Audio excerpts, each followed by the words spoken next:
Good afternoon po. Ako po si Glenmar Eugenio from Gapan, Nueva Ecija.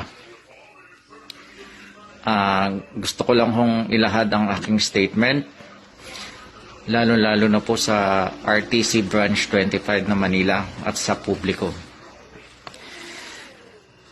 Ako po ay nagtatrabaho sa Bergamo, sa Italia, na may teleponong 388.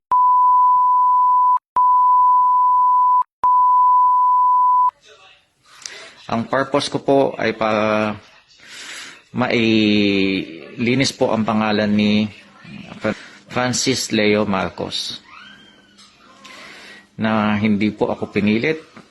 Kusang loob ko pong isusuko ang aking sarili, na ginamit po ang pangalan niya noong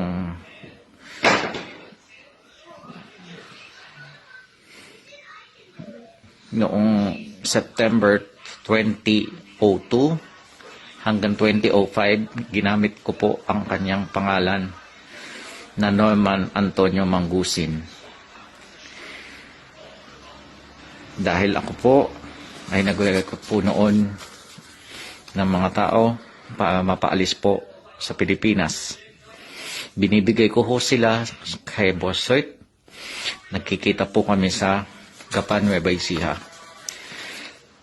At ang nagpaprocess ho ng papel namin noon ay si Boss Hoyt, at binibigay ho niya ang Jimco Manpower Agency, na pumupunta po kami sa Saudi, at pagkatapos po sa Saudi ay dadiretso na ho kami dito sa Pransya, at hiwa-hiwalay na ho kami sa airport. Ang binigay ho sa akin pangalan nila na passport at mga birth certificate ay nakapangalan kay Norman Antonio Mangusin. Kaya bilang katunayan, ako po ay gusto ko po siyang tulungan para malinis ang kanyang pangalan. Salamat po.